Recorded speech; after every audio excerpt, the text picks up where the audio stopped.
Welcome back, everybody. It's Wednesday, January 7th, 2026.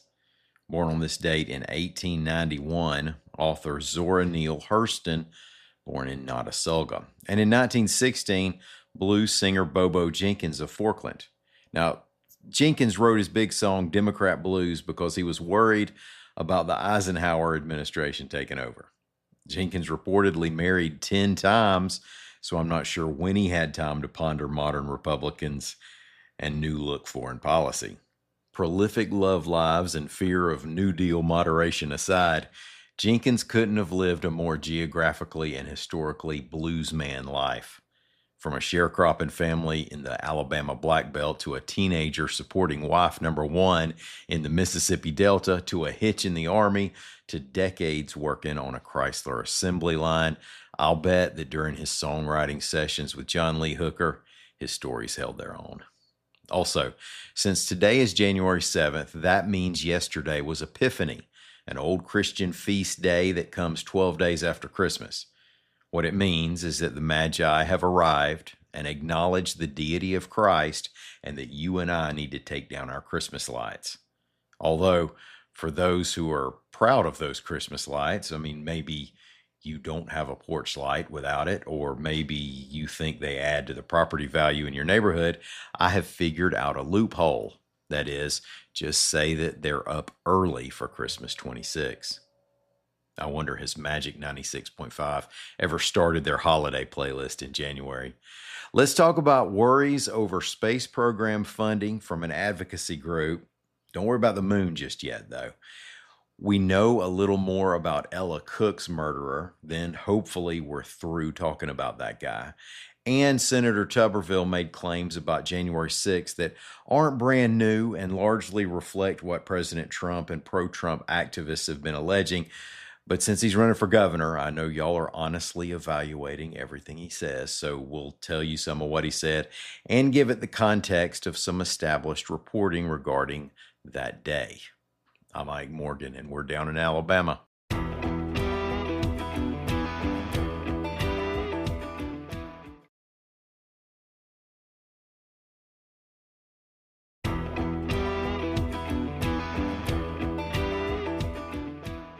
Space research advocates are worried over how funding cuts might affect the future at NASA's Marshall Space Flight Center, especially beyond or outside the Artemis program, reports AL.com's Scott Turner. If you recall the days of Doge, and I can't believe it's been less than a year, sweeping proposed federal cuts did not skip over NASA, and the new Trump administration introduced a budget for the agency that didn't seem committed to anything beyond Artemis 2. But then the big, beautiful reconciliation bill secured funding through Artemis 5. New NASA Director Jared Isaacman has expressed his support for Artemis and mentioned Marshall Space Flight Center's role during his confirmation hearing. That's a good sign. Also, advocacy group the Planetary Society's Director of Government Relations, Jack Corrali, said the program does appear to be safe. He said Marshall has lost around 350 people through the Trump administration's deferred resignation program, on top of the dozens being laid off as the International Space Station careens toward its decommissioning at the end of the decade.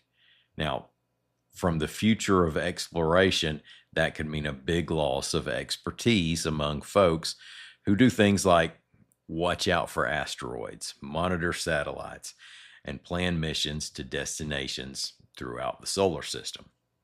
Marshall is in between permanent directors. Joseph Pelfrey resigned in September, and Rayanne Meyer stepped into an acting director role. The U.S. Department of Justice released a little more information on the gunman who killed Mountain Brook's Ella Cook and two others, then himself, in December, reports the Associated Press.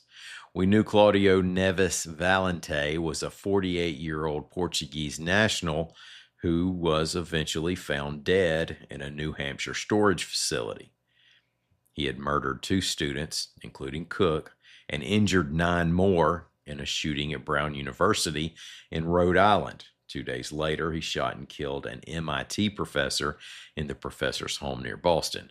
Now, authorities say there is still no indication of a motive for targeting the specific victims, but they recovered a device in the storage facility containing videos the man had made.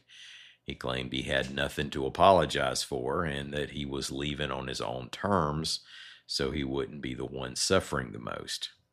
Now, he also said that he had been planning the shooting at Brown for a long time, at least 6 semesters. Cook was a 19-year-old sophomore in her 3rd semester at the school. U.S. Senator Tommy Tuberville objected to a resolution condemning the January 6, 2021 riot at the U.S. Capitol during the certification of Joe Biden's win in the 2020 presidential election, reports AL.com's Patrick Darrington. The resolution was being debated Tuesday on the 5th anniversary of the event. Now, during his objections, Tuberville called the riot a hoax that then House Speaker Nancy Pelosi helped orchestrate as part of a coup to remove President Trump from office by infiltrating the crowd with Antifa and intelligence officers. Tuberville also repeated President Trump's theory that he really won the 2020 election, a theory that never gained real traction in any credible investigation or in any of the scores of court cases that followed Trump's loss. Now, many from the crowd that gathered to protest the results of the election stormed the Capitol, breaking into offices, including Pelosi's, and causing lawmakers to be taken to safety. Tuberville received a call from President Trump during the event. He said he told Trump that Vice President Mike Pence had been evacuated, and then he himself had to end the call to leave the room.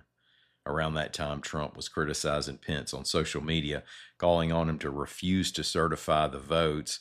According to witness testimony, the rioters were yelling, "Hang Mike Pence," and had constructed a makeshift gallows outside. Around 1,600 of the protesters, from far-right militia types to some swept up in the political fervor, were charged with crimes such as disorderly conduct, assault, and obstructing law enforcement officers, and a big majority have been convicted. More than 140 police officers were injured during the riot. The death of an officer who was hit with pepper spray and died the next day was originally blamed on on-duty injuries by the Capitol Police, but later ruled due to natural causes by the medical examiner. That officer was 42 years old. Tuberville on Tuesday called the protesters patriots and blamed the Democrats and deep state for perpetrating a fraud.